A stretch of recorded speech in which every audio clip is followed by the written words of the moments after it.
Hey there, welcome to DidgieTalks. Today we're talking about Tesla software release 32.11, or to you and me, version 10. There are a bunch of things to talk about in this update, and I'm really looking forward to getting into it. But before that, I just want to say I did get release 32.2.2 before this, and I didn't do a video on it. There were a few things in there which are really useful in terms of safety features, like emergency lane departure avoidance and so on. I'll put some release notes on the screen. You can have a quick look through those and pause on those if you wish. But without further ado, let's see what we get with version 10. So here's a spreadsheet which shows all the features you get on the left-hand side with version 10 and how they correlate against the different hardware combinations. The only thing we don't get in Europe is Smart Summon. What a shame.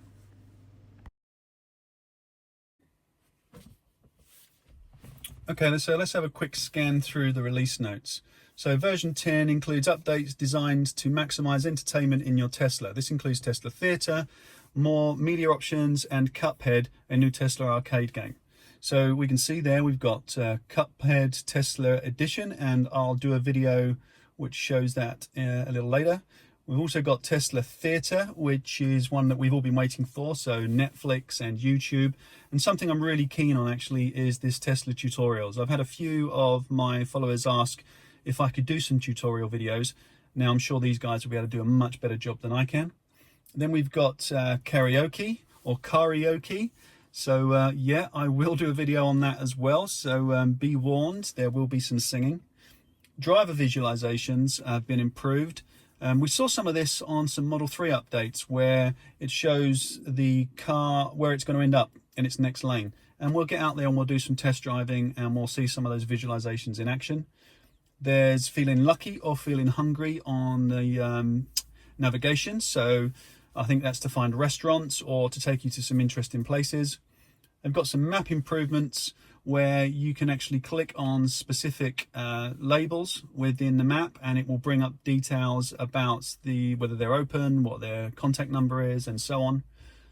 There's some mobile app updates. There's a home link update, so you can open and close your garage door if you've got home link. There's a thaw button on the defrost mode, which really just defrosts the windows rather than putting on maximum heat. I think it then goes to maximum heat. You can view your download and installation progress of software updates. You can send videos to play in Tesla Theater for supported theater sources by sharing a video link with the app. So some really great stuff there. There's some DashCam improvements. You can now record and store video footage captured on your car's rear-facing camera. That's really cool. There's Sentry mode improvements where it will now copy your Sentry mode clips into a separate folder. So that's really helpful. So the number of times I've gone through a whole series of videos on the USB stick to try and find something in Sentry mode, at least now it will take it straight to a folder and we can just look at what's in there. Joe mode. So this is one that was requested by Joe. He wanted the chimes to be quieter so that it didn't wake sleeping passengers, and they put that one in there. Some software update improvements where your experience now has more style and grace. You will know which software update version is being downloaded and installed. Once the software update has been initiated, you can view the install progress when you touchscreen or on the touchscreen. There's been some Bluetooth media improvements. So playing media from a connected device via Bluetooth has been improved to display album artwork. You can browse associated playlists directly to the touchscreen. Additional Bluetooth media supports 48 kilohertz sample rate for better audio quality. And the behavior and performance will vary depending on the mobile device. The app launcher has been rearranged to make it easier to launch the phone app.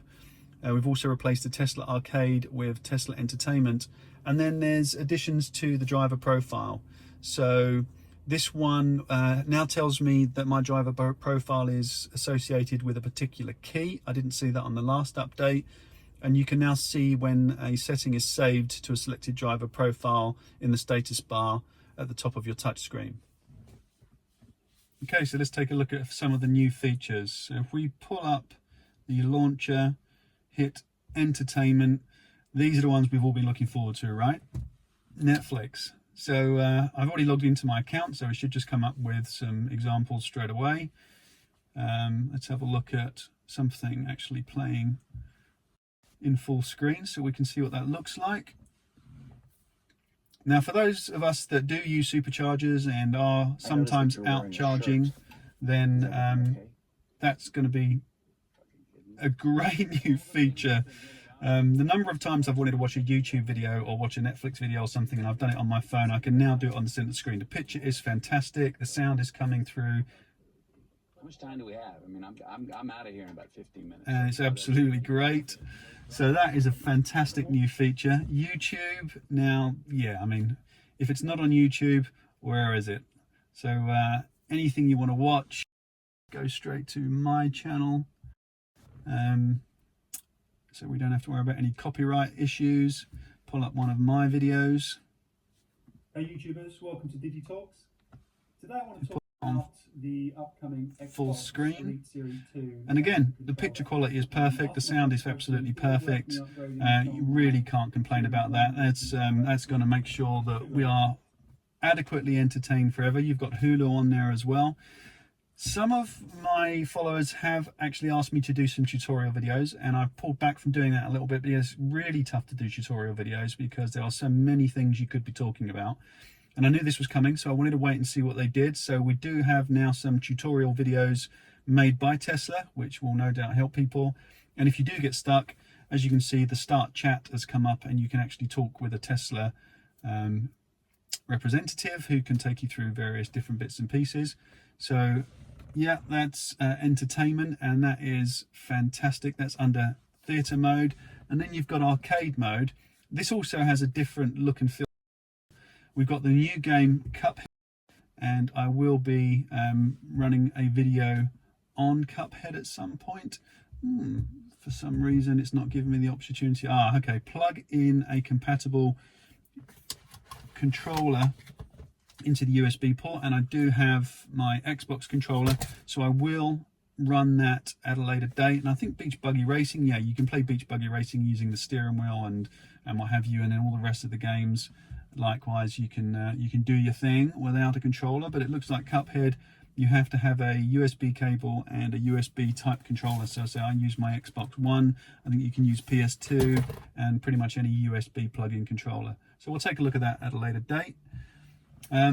These are really useful for killing time. I mean, there are those occasions when we really do need to kill some time, and I know for a fact that Netflix, YouTube is going to be something I'm going to spend a lot of time watching as and when I need to. I don't play so many of the games. I do love the games, but I don't play them so much. But my kids definitely do, so I'll get them to do a video on that at a later date. Something else they've added in this particular update, if you click on your profile, look at driver profile settings, click on me, linked to Key-fob 2. I don't think that was there in the 32.2.2 update. I don't think it was there, but I will double check. However, that's really useful, so I can have another key for my wife, and when she's using it, the car will set up for her automatically. I think that's another great feature. And then something else that I know some of us are looking forward to is the karaoke option. So we now have karaoke, or karaoke as they call it. Stingray Karaoke. This is the first time I've seen this running, so this is first time for me and for you guys.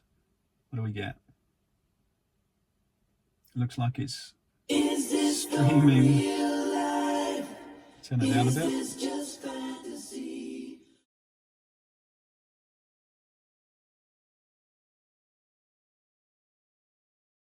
Leave that there, shall we? But look at that. Hours of fun. Really looking forward to getting my kids in the car to test the new games and to test the karaoke. Got Disney tracks, party mixes, duets. That will be fun. And then some new tracks, I guess some more up-to-date music.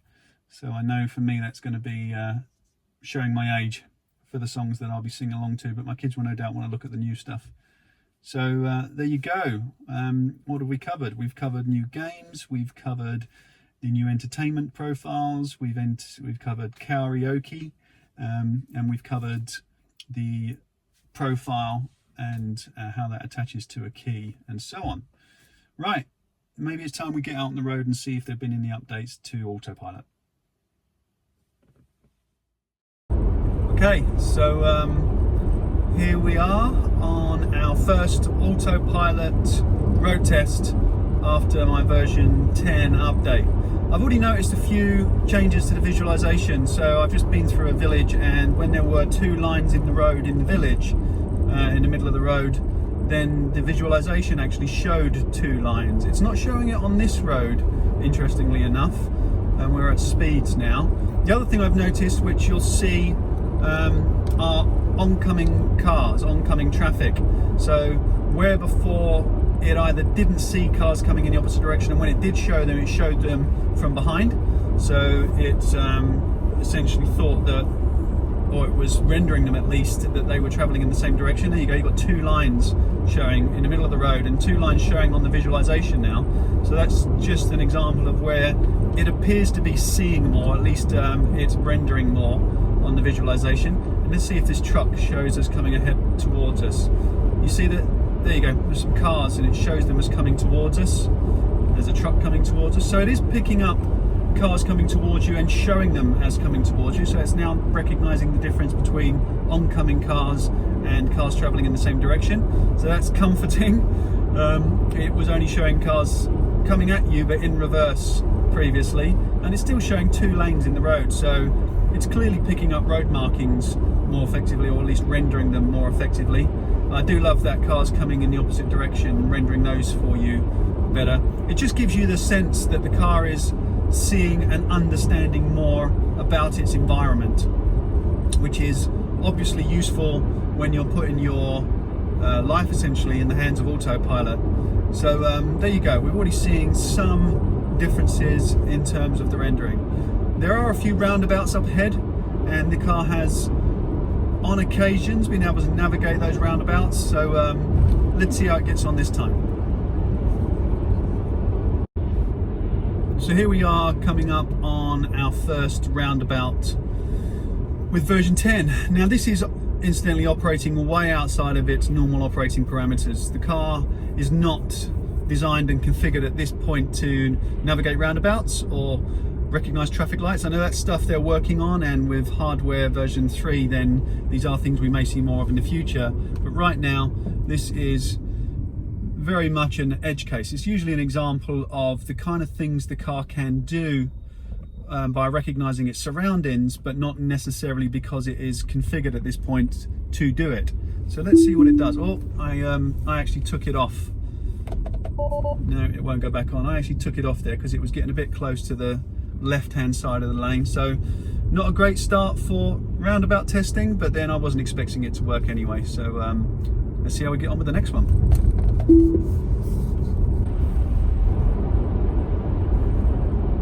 Okay, so after a number of miles on these sorts of roads, so relatively well marked roads, relatively sweeping on their turns, again outside of its normal operating parameters. It's obviously configured to work on dual carriageways and motorways and so on at its best, but it does handle these kinds of roads really quite well. Car just, there you go, it did see that car and it did put the brakes on and then it carried on, so well spotted. But yeah, it's handling these roads with its usual finesse. I don't normally have any problems on these roads at all, other than if something unusual's happened, like extreme rain. I nearly crept along the line there. But it is speeding up and slowing down, and sometimes coming over the brow of a hill when it's coming over at speed, it might have a little dab on the brakes like it did there. So it's still cautious and making sure that safety comes first, which obviously is something we like, but in general it handles these roads perfectly well. Now we are coming up to a junction which is going to take us out onto a motorway where we can start to test Autopilot in its standard operating environment, so on a motorway, and navigate on Autopilot. This will obviously demonstrate some of the new visualization improvements, and we'll get to see whether or not we think that Autopilot and Navigate on Autopilot itself is operating any better. So let's see how we get on. Okay, so we're coming up to a roundabout which we'll be going straight across. The car in front should slow us down nicely for the roundabout. And let's see how the car handles. Well, this is a pretty steep, sharp roundabout, so let's see what it does here. Oh no, it got very close to the curb on the left hand side, so I actually disengaged autopilot. I'm always really conscious about scraping the wheels, hitting the curbs, and I think in situations like that it just gets a little bit too close for my liking. So still not obviously set up to handle roundabouts or traffic lights or those sorts of things. That's it's not where it's at just yet. I know they're coming, but not quite ready, not just yet. What I'm going to do is I'm actually going to miss my supercharger turn off so that we can do some proper motorway testing. I'm going to hit autopilot now and navigate on autopilot to kick straight in. I want to see if it takes us off of this on ramp, off ramp, on ramp. See what it does here. It took us off and it gave us an interesting visualization. There you go. So didn't indicate, but we are getting new visualizations now. I think that's saying to me that it wants me to go into the next lane, and then it's gone red because there's a van coming up behind us. So yeah, very different visualizations. I'm going to pull back on the stalk and get it set so it goes back up to 70 miles an hour. There we go. So that's more the type of visualization we're used to seeing. However, it is rendering the different lanes very differently. Whereas before it was just straight lines and it would often see the lanes, it would or not see the lanes. Now what it's doing is, there you go, you've got your blue line, but it's showing the other lanes as moving. So it's recognizing that those lane markings are moving in the opposite direction. So there's a completely new rendering. Picked up that van really nicely. Didn't pick up that car in the other lane. Navigating autopilot's there. It's telling me to stay in this lane. I'm behind a slow moving lorry. There is a car coming up behind us, so maybe it's seen that.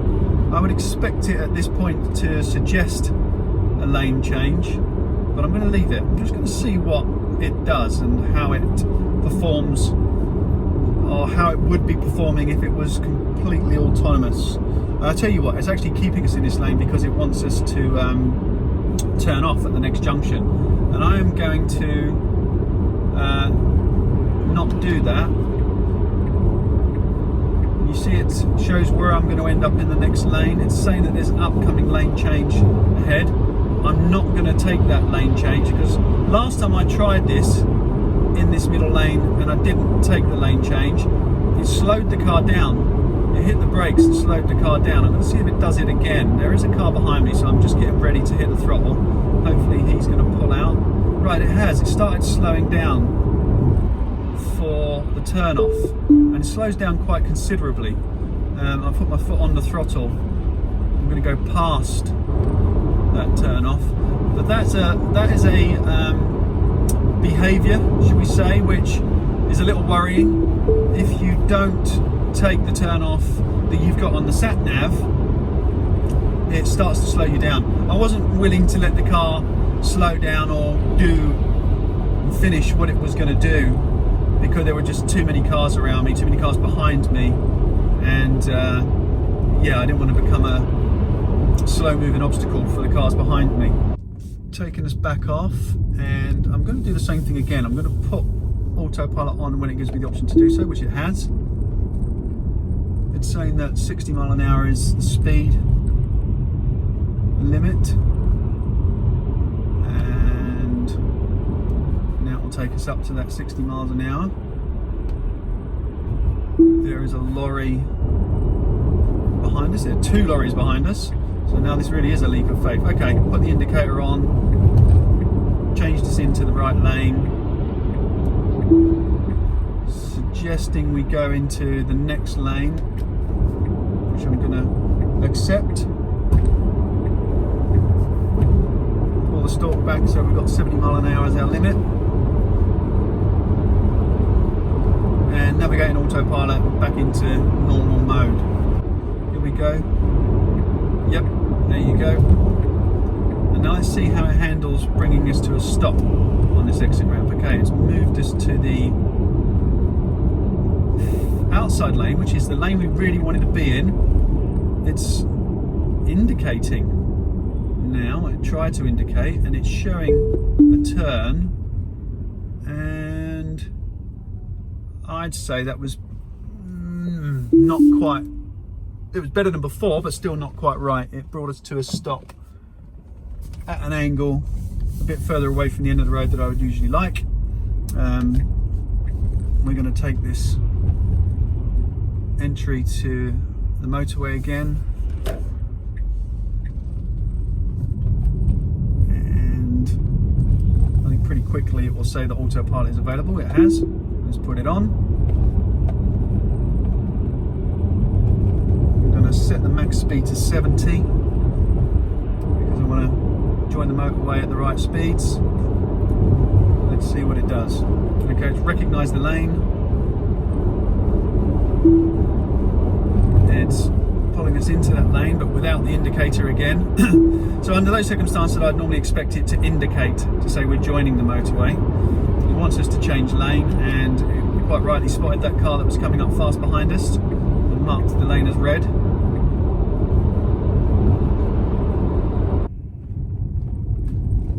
So here we go. As soon as the car gives me the option, I'm going to put autopilot back on, set the speed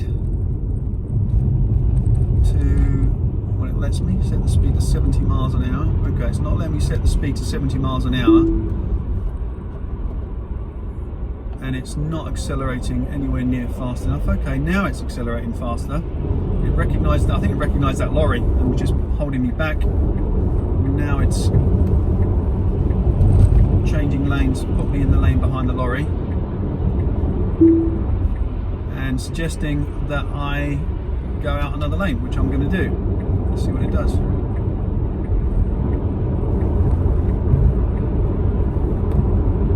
And let's set max speed to 70, motorway speeds. Okay, so there's a good example. I think it recognised that that lorry was coming up behind us. It kept the car slow so the lorry could pass, and then joined behind the lorry, pretty much matching the lorry's speed. And it did set the max speed to 60 miles an hour, so I did have to change that back up to 70 manually. But I mean, that was pretty good. It brought us onto the motorway safely, all under its own steam. Okay, so Navigating Autopilot thinks we're going to turn off at this junction, but I'm going to stay in the middle lane and I'm not going to turn off. It's nice and clear behind me. So, right, the car is now slowing down because it thinks we're going to turn off. It knows we're in the middle lane and we're not taking this lane. It's slowing down, 50, 49, 47, 45, 40, 39, 38, 37. Right, okay.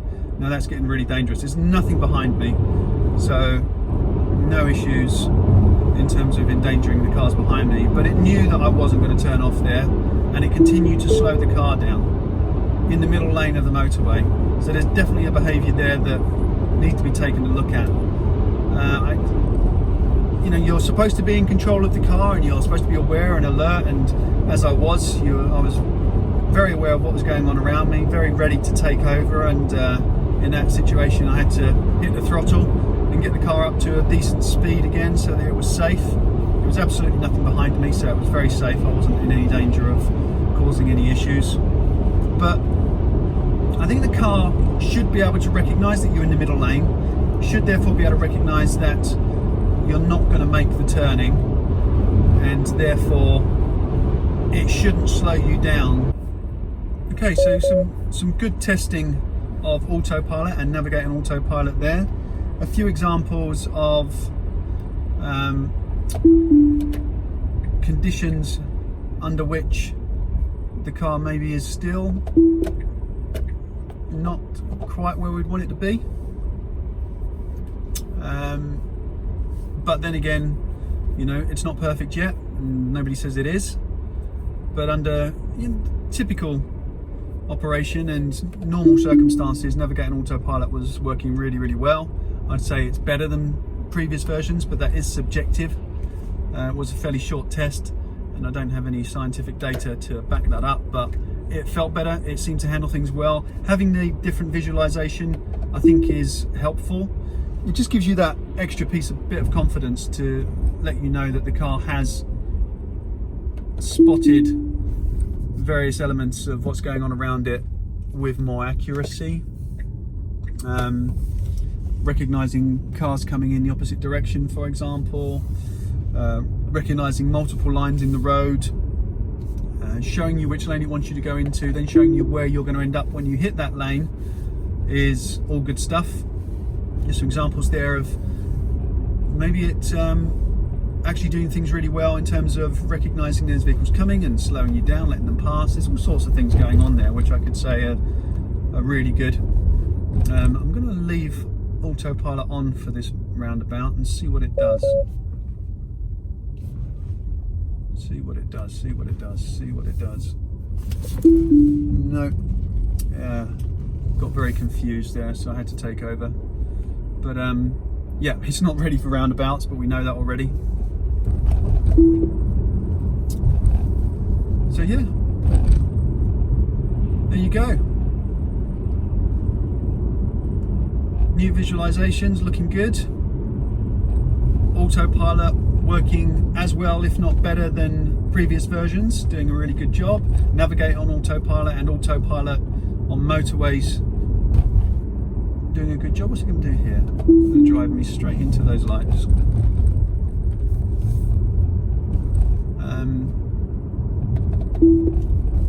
So yeah,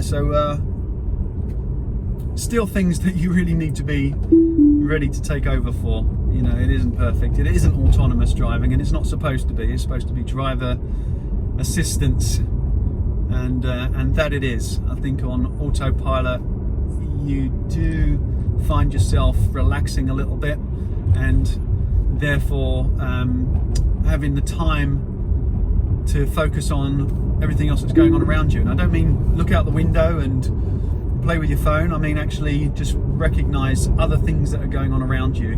Let the car keep you in lane, keep you at the right speed, keep you at the right distance, take over those functions and keep you nice and safe, and therefore just free you up to recognize more of what's going on around you, and therefore I think actually be safer. So I hope that was useful. I hope that gives you a good glimpse of Autopilot, navigating Autopilot, and the new visualizations for version 10. If you like my videos, don't forget to share them, don't forget to like them, don't forget to comment and let me know what I could be doing differently or could be doing better, and don't forget to subscribe and hit that little bell so you see my videos as I release them. Thanks very much for watching and listening, and go well.